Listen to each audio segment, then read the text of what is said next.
Changing your life does not always involve having big drastic changes. Sometimes the little things really count. I have changed a lot in the past year when it comes to my lifestyle, how I go about my daily routine, and in this video I want to share with you a few habits that made me more consistent and motivated and positive, but at the same time also made me wiser and much more productive. And I just want to wake up every day with a purpose and the discipline to fulfill that purpose. So if that is something that resonates with you, then please keep on watching. Let us start with habit number 1, which is to do a little bit of brain dumping before bed. So this is for the people who are like me and have a very hard time falling asleep.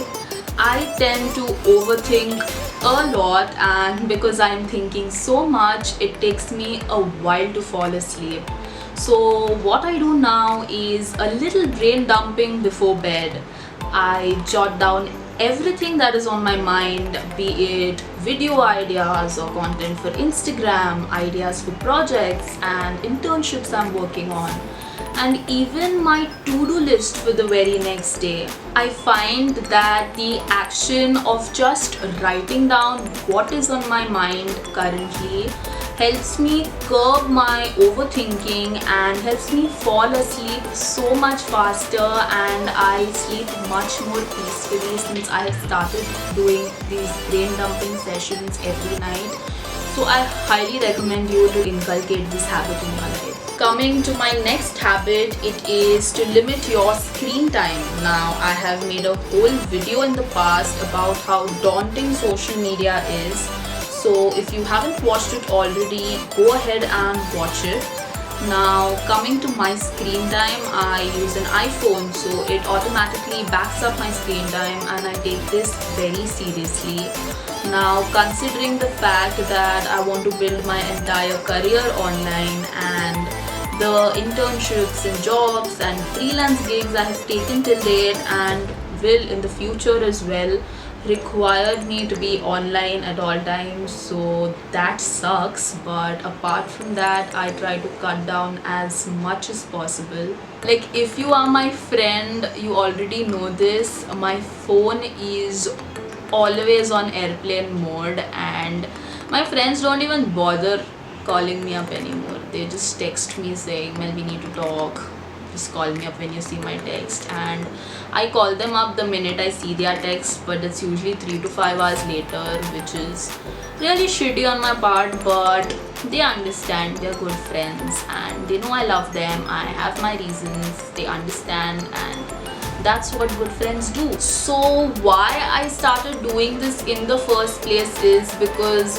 whenever my phone is on, I just have to look at it. And back in the day, my screen time used to be 12 hours and 14 hours, and this gave me constant headaches. My eyes were always red and watering, and it put me through a lot, not only physically but mentally. So I decided I had to take active steps to not kill my physical health as well as my mental peace, and that is why I started taking my screen time very seriously. So I'm not gonna lie, it took me a while getting used to this, not constantly being on your phone and texting all the time and checking it every 2 minutes, but I can pretty much survive without my phone now. So if you find yourself constantly struggling with checking notifications and mindlessly scrolling through 10 different apps and constantly texting someone or the other all the time, and at this point I know I sound like a complete grandma, but here's what I did. So first, you need to put your phone on airplane mode, whatever works for you. Airplane mode, DND, switch it off, throw it away, whatever, just do something about it. Secondly is to block notifications from all apps.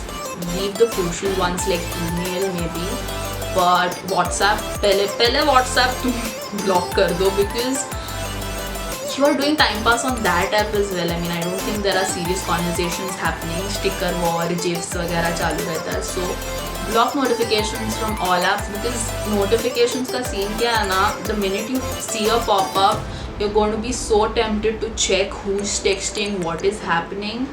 These apps are made to entice you to spend more time on it, and you don't have to give in.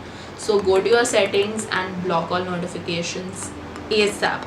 So apart from that, when I don't need my phone for something, like when I'm doing tasks that I don't require my phone for, I just keep my phone in another room, buried deep in a drawer. So aisa, out of sight, out of mind. I am basically a 3-year-old in a 20-year-old's body with a 60-year-old's backache.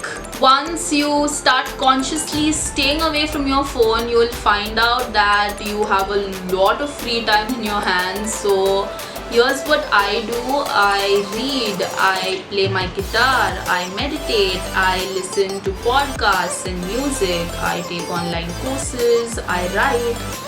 There is so much you can do, so find what drives you and what you're passionate about and just do it. Now, adding to this very point of doing something during your free time is my very next habit, which is to embrace your creativity. Now, it is so important to find at least one thing that takes your mind off stress and anxiety. Personally, I do this daily because I find that spending some time being creative every single day puts me in a much better mood and makes me much productive during the rest of the day. But you could do it monthly, weekly or daily, whatever works for you. There is a lot of value in doing something creative more often. I find it to be an outlet to express myself and bring more joy into my life. So since last year, like since the lockdown happened in 2020, I find myself running to showcase my creative side more often. I started clicking self-portraits, a lot of self-portraits, and that is how I let my creativity flow initially. Then I took one step forward and started creating video content on Instagram and YouTube. So this is exactly how I let my creativity flow, and truth be told, this is exactly what has kept me sane for the past year, and I intend to incorporate content creation as a part of my creativity for as long as I can.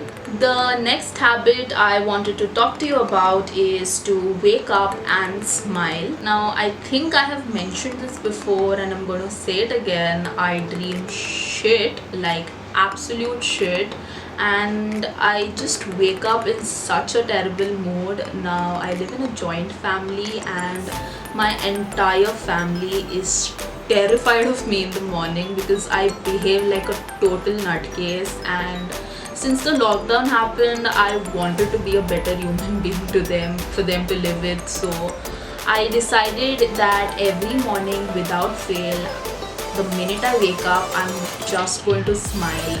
You don't need a reason to smile, you can just smile, it's not a sin. So I started doing this, and initially my mother thought I have completely lost it, but over time they were happy that I'm actually taking a step towards being a much more better and tolerable human being to live with. And smiling in the morning is just very beneficial for your health, like in general. There's a reason all those oldies in the parks always laugh early in the morning, ha ha ha ha karke. They're not mad, they do it for a reason. So there's no harm in starting this starting your day on a positive note from a very early age. I won't sit and tell you all the benefits. There are a lot of benefits, so you can go ahead and Google them, but make sure the minute you wake up in the morning, you have a smile on your face. It's going to make your day 10 times better. Last but not the least is the habit of eating at least one healthy meal a day. Now, I know junk food becomes a convenient food choice because it is a quick and cheap way to quell your hunger pangs, but the joy of indulging in such junk will later cost you your health. Now, giving up on junk food altogether is frankly impossible, and if you wake up one day and you decide you're not going to touch junk food and you actually stick to it, hats off to you. I mean, I know my brother did that, but he's abnormal. So if you are a normal human being, you are going to find it very difficult. It's natural, but you can start by taking small baby steps. Quitting abruptly might lead to irritability and headaches, and initially it will lead to a dip in your energy levels as all the energy goes into pushing the toxins out of your body. So I ate a lot of junk, and literally all my meals used to be outside. I think I only had breakfast at home, and it affected my health so bad that I had to be put on a strict ghar ka khana diet, and that was super difficult to follow, but my doctor recommended it and I had to do it. So don't let it reach that point. Learn from my mistakes. Start eating healthy. You can order salad once in a while. It's not going to kill you. Eat healthy and it will show up on your body. So there are a lot of diets that you could follow. Personally, I really want to go vegan, but being in India, that's not really an option. So as of now, I am following a calorie deficit diet. That's also pretty good considering you get a good amount of exercise done on a daily basis. Apart from that, I would say don't get into this fasting. I've heard a lot of people doing this intermittent fasting. I don't know how it's pronounced, I'm sorry. But don't do that. Don't starve yourself. Just be mindful of what you consume and you're good to go. And with that, we have reached the very end of today's video. I hope you enjoyed it and found it useful. If you did, don't forget to give this video a thumbs up.